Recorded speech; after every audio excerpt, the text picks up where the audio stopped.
You're listening to Travel Talk Weekly with Rob and Carrie Stewart, travel experts, authors, and TV hosts. Join them every Tuesday as they take you to amazing destinations all over the globe. Whether it's cruising the 7 seas, exploring Europe, or being pampered at an all-inclusive resort, Travel Talk Weekly is your passport to the world.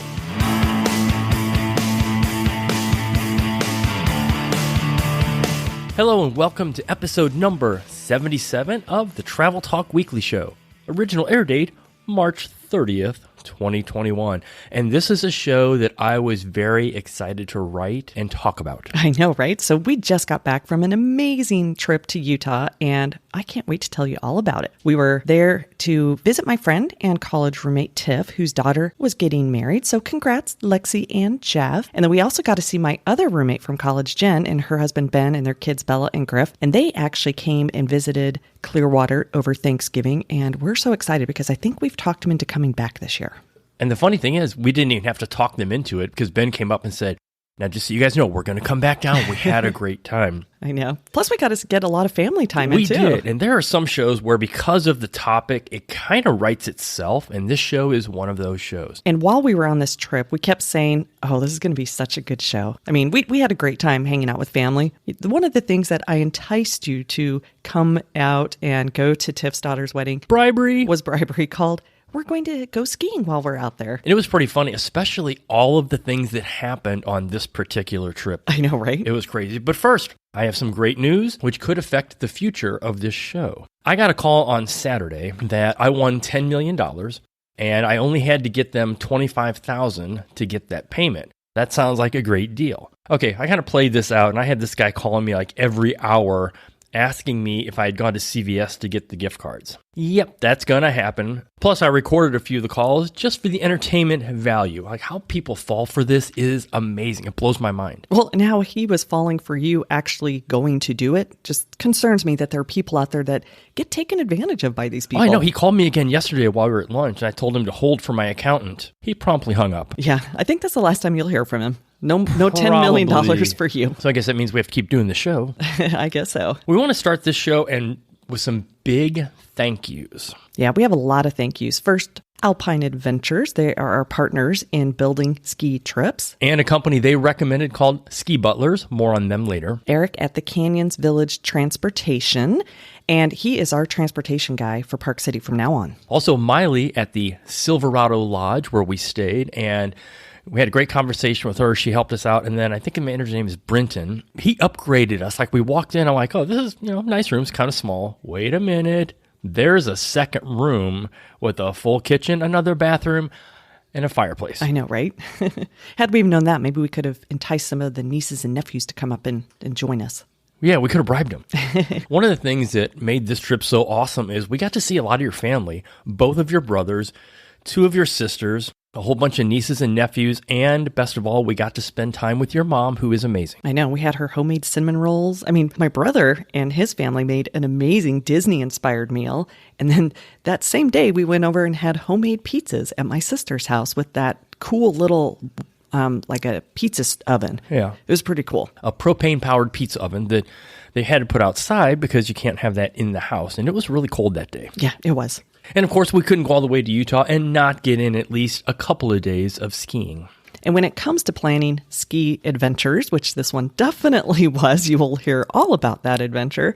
We work with a company called Alpine Adventures, and they are travel partners of ours who handle all of the details for every component of a ski trip. And they know the mountains, and they know like where to go, best places to stay. If it's something that we don't book a lot of, as in skiing, we always like to partner with the pros. And even though you and I had skied Park City before, we had never stayed there. And we had a lot of fun adventures on this trip. And isn't that just part of the fun of travel? Are the adventures and the stories.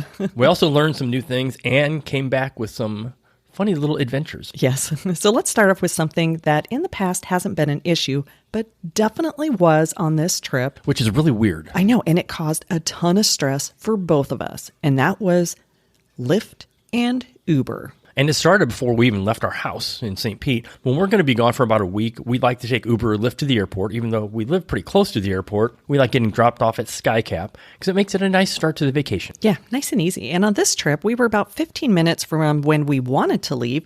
So we priced out both Uber and Lyft like we normally do. And Uber was cheaper, so we went ahead and requested a ride, and nothing was coming up. It was like such a tease. But at the same time, we then tried Lyft as well, and the same thing. No drivers were available. We've never had that happen. And we kept trying. Time is passing. Of course, I'm starting to get nervous.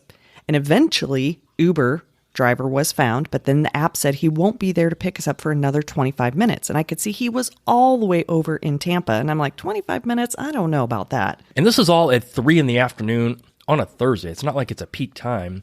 And at your insistence and fear of missing our flight, we just threw our bags in the car and drove to the airport.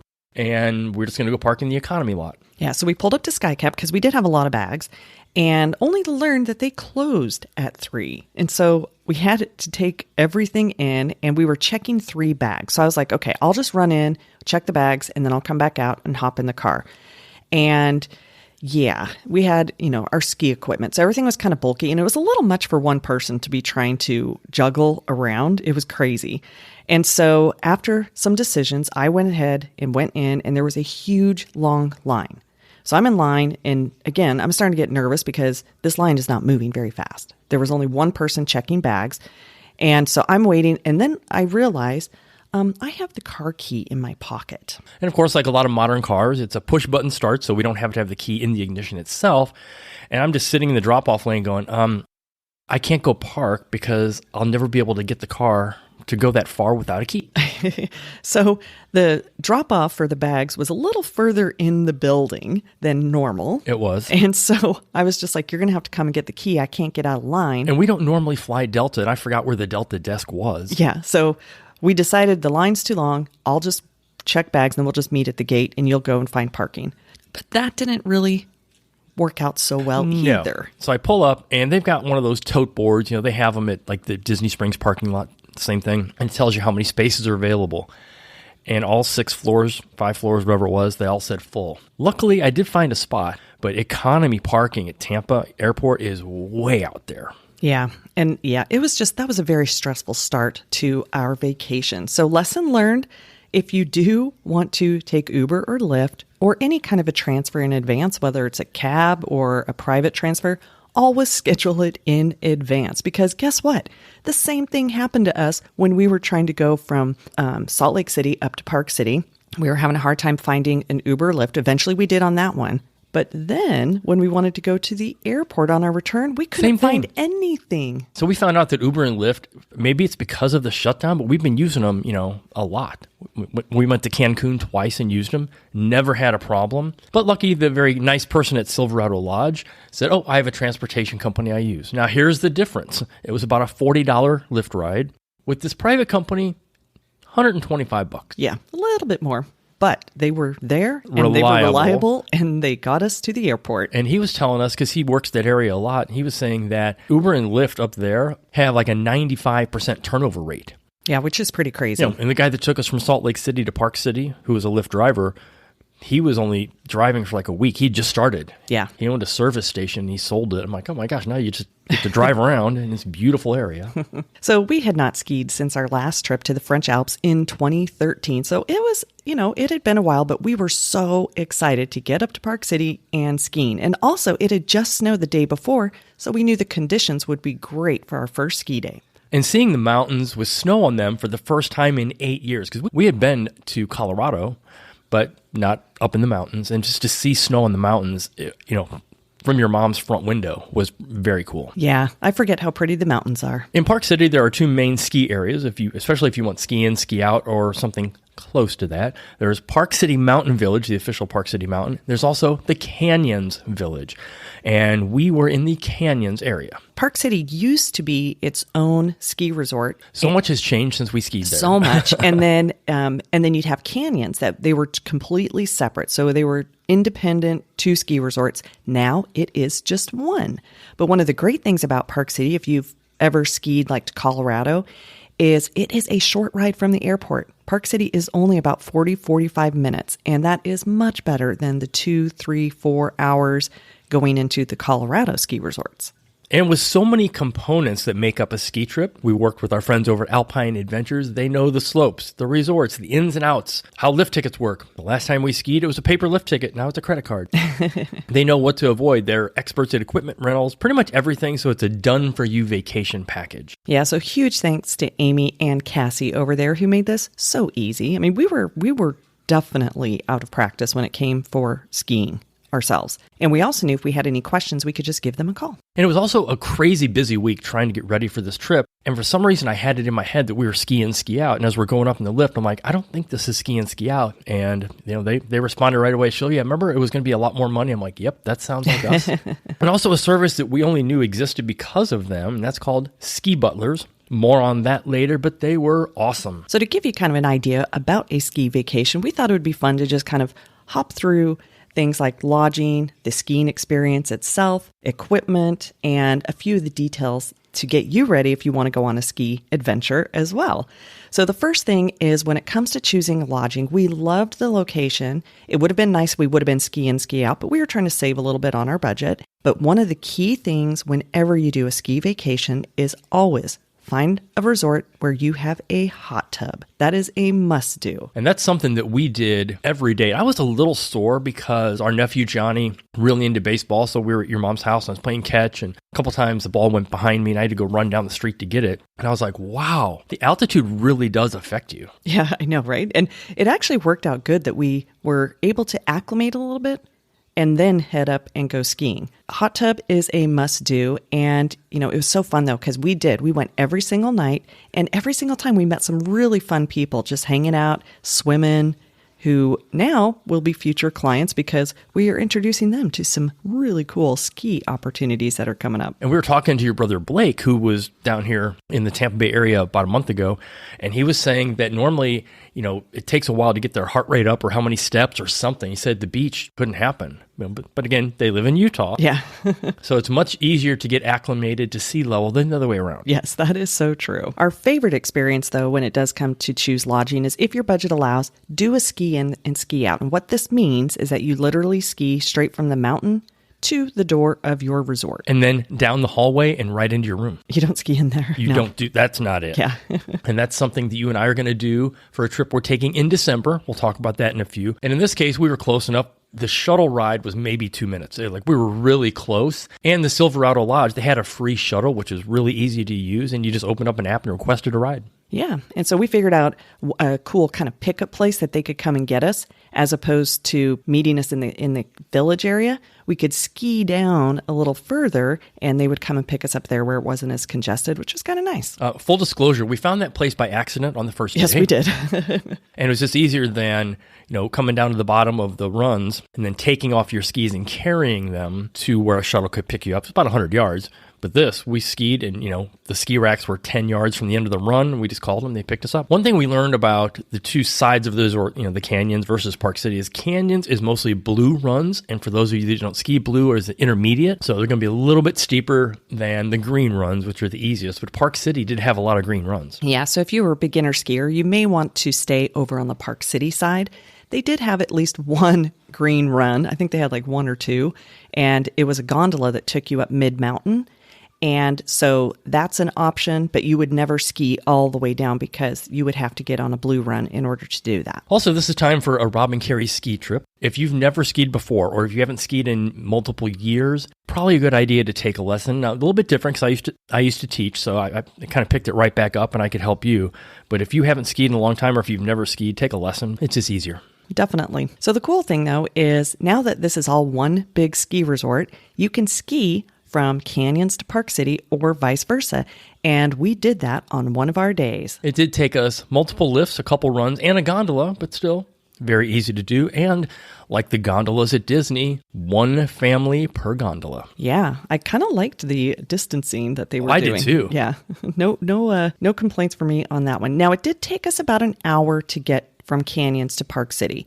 So if you are going to do that, this is going to be a long day. But with the limited capacity, sometimes it felt like we were the only ones on the mountain. It was awesome. Which was so fun. And it was wide open. I'm blown away how good our video footage from our GoPros was. And we will share some of our video. We'll put it up on our YouTube channel. We'll put a link in the show notes as soon as it's ready. But we still need to do a little bit of editing. I was especially impressed with how steady the shots were because we both had our GoPros. You were wearing the Hero 5 Black and I had the Hero 7 Black mounted to our helmets, and the footage was very smooth and Hollywood-like. Yeah, and that's one of the things that we requested when we had our helmets was, can we get one that has a little GoPro adapter on it? So let's talk about the ski equipment. Again, some of you may know that back in my college days, I was a snow ski instructor. I know. I think you've mentioned that a few times. Maybe I have. Maybe I haven't. Well, and a ski trip was actually our very first date back in 2005 to Alta, Utah that time. But the last time we actually skied was in 2013 when we stayed at 3 different resorts with Club Med in the French Alps. And that was a pretty epic trip. And that's where we met our friends at Alpine Adventures who happened to be on that trip with us. Now, when it comes to ski equipment, we really do know what we're talking about. We have all the things we needed, and we'll share that list with you in a few minutes. So when we were checking in on Sunday to ski Monday and Tuesday, Ski Butlers brought us our skis, poles, and helmets because we brought our own boots and jackets and gloves and all that kind of stuff. And speaking of helmets, I thought the foam in their helmet was falling apart. Turns out it was my goggles. The foam at the top and bottom of the goggles had pretty much fallen apart. And I had tried these goggles on before we even went out there. You tried them on multiple times at home. The goggles are fine. I wanted to see how they would work fitting over my glasses, which they would have done had they not fallen apart, and I used them. Yeah, so that was like the first of many adventures where it was so funny. The guy's like, I don't think there's any foam in that helmet that's going to fall. There was not. And he's like, yeah, that's your goggles. And then we were like, oh no. We did kind of go to look to see if we could get some goggles. They were quite expensive. And I'm like, for 2 days, and it's going to be kind of partly cloudy tomorrow, so I think we'll be okay. So then I was prompted to look at my goggles as well. And I'm looking, I'm like, oh, they look good. Oh, nope, the top. Missing all the foam across the top. How did we not see this before? And on that Sunday when we had gone to look at goggles, we went to one of the stores on the mountain, always the most expensive place to buy anything. And the person was super nice, but you don't lead with, oh, we have a $40 pair, but we're out of them. Well, okay, I don't want to spend, and the pricing on the rest of the goggles were like $200. Yeah. And I'm not going to spend that much, to use them for 2 days. Luckily, I have, nice prescription sunglasses, and that worked out fine. As it turns out, ski equipment has a shelf life. Oh, it does. Which leads me to my next story. So, we go up, and you and I, we got a bunch of work done on Monday morning. We did. And so we didn't get there right when the lifts open. And we were like, we're going to kind of do the opposite. The lines will be really short, which they were. So we got there at about like 10:30-ish. And we get up, we go grab the orange bubble lift. And my brother had said, jump on that one. And so we took that one up, it puts you at the top of a green. And so this was going to be our first run. So we go down, we're like, all right, this isn't so bad. And I think we may have gone up to like another green and just gone down again real slow.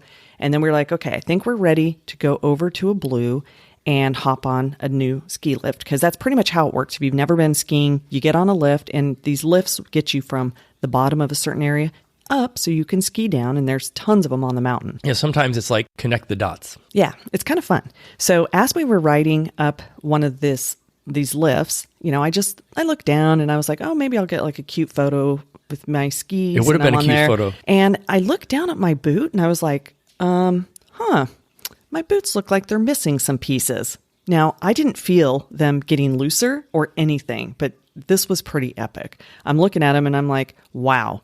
My boots are falling apart, literally. Yeah, there was like a chunk missing, and on both of them. We just started laughing. So we get off the lift, and very gingerly you glided over to the Mid-Mountain restaurant, where because of COVID we had to have a reservation. So luckily we did. And the first thing we asked for after checking in was duct tape.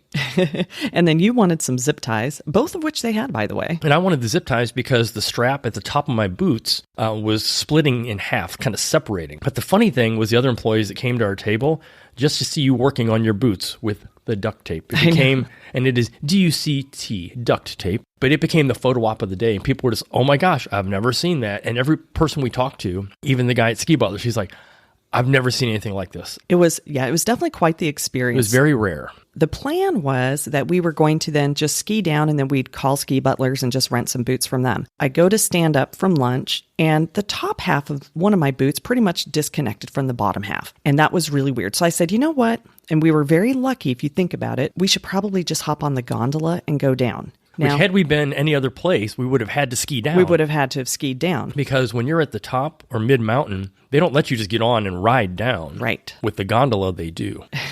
It was pretty crazy. And yeah, those boots, I'll post a picture on social media, but those boots were so sad. It was funny. Yeah, it was. The clothing brand that we love for skiing is called Spider. That's Spider with a Y. And what we did not know was, did you know ski clothing also has a lifespan as well? That's something we learned on this trip. So most of, if not all, our little rubber zipper pulls came off completely. We kept finding them everywhere. Luckily, they were attached to metal zippers as well, metal zipper pulls. But here's the funny thing: I'd zip up my coat. Oh, there goes another one. Yep. And my coat in particular had a little couple sections that had like little reflective pieces on it, and they were disintegrating. And I said, for 2 days, I can live with it because I wanted to have the same picture of us in the same clothes, I have to say, from back in 2005. Yeah, I don't think we will be recreating that anymore. No, Spider's going to I'm either going to get a new jacket or they're going to start replacing the zipper pulls for right. me. And when it comes to ski stuff that you need, it's not like just jumping on a plane and, coming to Florida for a vacation. There are very specific things you'll need for a ski trip. And I'm going to start with your feet. So this is our list of things that you will need. A good pair of wool socks, at least 2 to 3 pair, depending on how long you're going to be skiing. And you want them to be tall ski socks because you want them to be taller than your boots. Yes, and good ski socks will have a little extra padding on the shin. Yes. Ski jacket. Don't try to wear a regular jacket. Just, again, Spider's our go-to, and I have a couple of Spider jackets. Don't skimp out on here. The thing I love about our jackets is it had so many different pockets. Yeah. There are pockets everywhere. There was even a pocket in the sleeve up by the wrist where I could keep my lift ticket / card because they use an RFID chip in them to know if we paid for that day, and it was very handy. Ski pants are another one. You are probably going to, at some point fall down. So you want to make sure you have some good, comfortable ski pants. Usually, like underneath, I'll wear like leggings or, just it depends how cold it's going to be. We have this brand called Hot Chilies. And if we are going somewhere where it's really cold, that's just another extra layer to keep you warm. And some people like ski pants. Some people like ski bibs. I prefer ski pants. I've worn them, my whole ski career. Luckily, my pants were fine and they fit really nicely. Yeah, those pants, nothing went bad with your pants. That was good. Yes. That was a win. Also, and this is something we didn't need all the time, but I would say a good wool ski hat. I will say that the helmets actually kept my head pretty warm. Yeah. And I think a couple times I wore a little Nike beanie, but other than that, I didn't really wear a thick hat. And of course, you want to have some good gloves. I like to kind of double up. So I have some that are more like liners, and then I do mittens on top. And then you have just regular gloves with liners as well. The worst thing, though, is if you don't have the right socks or gloves and your hands and feet get cold, that can ruin a good ski And that day. was happening like the first day. My hands were sweating, so I took off the gloves and just wore the liners. But there are times when you needed both. Yep, and so absolutely. It almost doesn't matter whether it's your gloves or the shirts that you wear, which we're going to talk about in a second. You always want to have layers just in case. Yes, skiing is all about layers. And so I would talk to we have a couple local ski shops here in Florida. Ask them, what the best shirts are because you want them to be moisture wicking. You want to have a couple of those. You do not want to have cotton next to your skin because that will retain the moisture. And also, you're going to sweat and it's going to get cold. You want to have the moisture away from your skin. Since we had not skied in a long time, we had never skied with helmets. I know, this is a first. Yeah, so this was a first, and like you said, it kept my ears warm. I kind of liked it. I didn't mind it. I could just snap the GoPro on the mount, so that was kind of fun. But you do need to have a good helmet. Very important, because sometimes that helmet is protecting you from other people, like the lady who totally ran into me because she was plowing through. I know. I was like, okay. And we were down at the base of one of the... where you're supposed to be going slow. Because there's big giant barriers everywhere that says slow. And I turned around, you were on the ground. I'm like, how did you fall? We were just... Yeah, she clipped the back of my skis. Yeah, and so I'm looking at her, I'm like, and you said that she was laughing when she did it. Oh, she totally was. And I'm like, you need to be careful. She said, well, it's not like I did it on purpose. I'm like, I know, but But you need to should be have been careful. going slow. Exactly. You ran somebody over and you're laughing about it. And then her husband's like, is everything okay? I'm like, it is now. But I mean, it's like, yeah, just be safe. Always ski in control, no matter where you are. Now, goggles are really important because when the light gets really flat, it's really hard to see where any like levels are because it's just like totally flat. It's hard to gauge the terrain. Yeah. Versus, good ski goggles versus what I had. And this is so funny because it was our last run on our, only our second day, but we were only skiing 2 days. I'm like, okay, it's nice and sunny. And by the time we got down, it started snowing and I could just hear the snow hitting my sunglasses. Yeah. So, I mean, you want to get some good goggles, and there's different lenses for goggles too. And it all is based on what that lighting is. So talk to a ski professional and they can walk you through that. It's also good if you're going to be wearing ski goggles is to get the ones, like you said, that have removable lenses. We were talking to a really nice couple from Chicago. We were talking about some of our equipment failures. And I was telling him that, yeah, my goggles they fell apart. I have prescription glasses and sunglasses. He goes, oh yeah, I have mine right now. I'm like, what? He goes, can't you see? And he showed me it was Oakley goggles, but they had prescription lenses clipped on the inside. I'm like, oh my gosh, I got to get those. But here's something that is equally, if not more important to me, and that is a good pair of ski boots that are personally fitted to you. Usually what they'll do is they'll heat up the footbed so it forms to your foot. And we've had our boots, I have to say, since 2005. And guess what? It's time for new ones. Yours are completely Mine are unusable. completely unusable. They're destroyed. My straps that aren't that important, but both of them separated. And there's like stuff falling off it like it was snow or something. It wasn't actual snow. It was like, I don't know. Couldn't even tell what it was. We don't even know what it was. But then my right boot, part of it was cracked. Luckily, unlike yours though, mine cracked in a place that it really doesn't change the functionality. But if you're getting new boots, I am too. Okay. For our trip in December. Now, one of the things that can be very frustrating when you do rent ski equipment is if you wait to get it when you arrive and you just go to, like the Canyons Village or wherever those common rental places are, you're going to find yourself waiting in line forever and very little personal attention, and it's going to add just that extra annoyance. Alpine Adventures had hooked us up with ski butlers, and it was the coolest experience. They totally just brought everything to our hotel room. We didn't even have to leave the room, and they fitted our skis to our boots that we had brought with us, and they made sure that the helmets and, we were comfortable with everything. And that was just so, so nice. I mean, we literally were just sitting on the couch in front of the fireplace, enjoying an adult beverage, and it was awesome. And Cedric specifically, said, I think because he saw some of our clothing and stuff that we had skied before, and he was telling me, if you don't like your skis, I can bring you another pair. I'm like, no, we're only skiing 2 days. I'll be fine. That was not the case. When we're on the catwalks and you and I are next to each other and you end up going faster than me, these skis hadn't been waxed in a long time. I ended up talking to a guy named Brad, and they needed to come over on the second day anyway because they needed to bring you boots. I'm like, you know what? Go ahead and switch out my skis. And again, he comes right to the room and he says, these are nicer. These are high performance. These are the same skis that I personally use when I go skiing. And I can tell you that day 2 of skiing on the new high performance skis totally made a difference. And that's one thing that is unique is if you are renting equipment and you're not happy with it, that's when you want to let them know, because if we were going to be there for a full week and you didn't switch out your skis, I think you would have been really annoyed by the second day. But it was definitely a better experience. But you want to make sure those boots are comfortable, whether they are your own. I ended up doing a little bit of both on this trip, and my rental ones were actually really, really comfortable. And so he said that he had brought an upgraded type of boot. So always ask about that if you're unsure, or if you do get a boot on and you're like, something's just not right, let them know. And that's why I really enjoyed working with this company, because this was just that personal service. We weren't sitting on a bench with, 50 other people all trying to fight for equipment. And at the end of our second day, when we were done, I got a message, probably about 3:30. We just got back to the room, and it was Josh. He said, hey, it's Josh from Ski Butlers. We'd like to come get your equipment. I'm like, no problem. I sent him a text message, said the skis are in the ski room.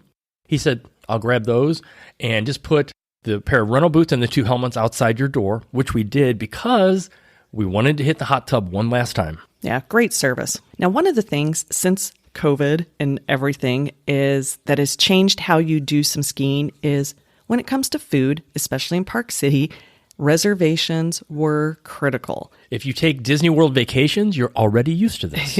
For reservations, we could go in at 7 a.m. on the app. Everything is on an app these days. And we could grab a reservation for that peak time for lunch, which we knew we'd want to be taking a break then anyway. And they would have all those times. So just like anywhere else, the peak times are going to be between 11:30 and 1:30. After that, you probably could have just walked in. Even like for dinner and for deliveries, everything is slower, and you're in the mountains, and so things are just a little bit different. I remember my brother saying if you do delivery, you're going to want a way to heat it up because it'll probably be cold by the time it gets there, which ironically we did get pizza one night because we were just being super lazy, and that came so fast. We ordered a pizza and a salad from Domino's of all places, because they were fairly close. And from the time we ordered till it came to our door, it was like 25 minutes. I was like, oh my gosh, that was fast. And no, we had a microwave and an oven if we needed to heat up the leftovers because we never eat a full pizza. But the other smart thing we did is we had our Fire Stick with us so we could watch our own TV shows. Yeah, that was kind of fun. But Park City has some of the most amazing restaurants. There were some that were in the Village area, which is where we were, the Canyons Village. And then over on the Park City side, which that one you can take a free shuttle, but it's like a bus, so you have to get down there. And you head on over and you can go to Main Street. We had dinner there one night, and that's just kind of a cool vibe over there. So definitely put that on your must-do list if you are going to Park City. Well, we're definitely going to go skiing again next season. In fact, we're already working on some ski packages for clients who want to stay right in the Canyons Village at a brand new resort. Yeah, so if you are ready to book your next ski vacation, reach out to us or your Creating Magic Vacations travel advisor, and we will match you up with the perfect ski vacation. Now is a great time to get ski vacations on the books. I predict that the 2021-2022 season will be very popular when it comes to skiing. Yeah, for sure. And two of the places that we focus on and will for this next ski season are going to be Park City, Utah, and then also a brand new place that is just outside of Quebec that hasn't opened yet. And that is Club Med Charlevoix. Speaking of that, if you want to go skiing with us, we'd love to have you join us the week of December 5th when we'll be skiing at, again, the brand spanking new Club Med Charlevoix. It's about an hour north of Quebec. Here's the best part. It's all inclusive.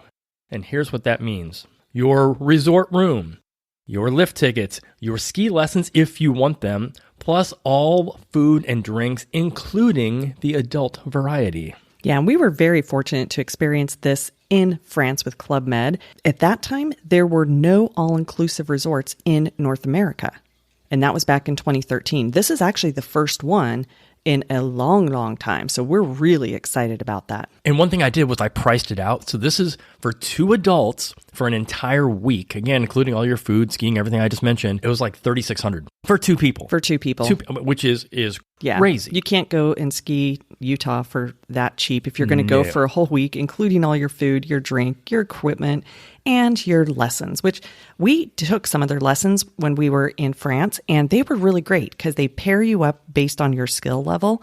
And if they feel like you're doing a little bit better, the next day they may put you in a different class, or they may put you in a lower class, whatever it is, so that you have a great experience. Lower class.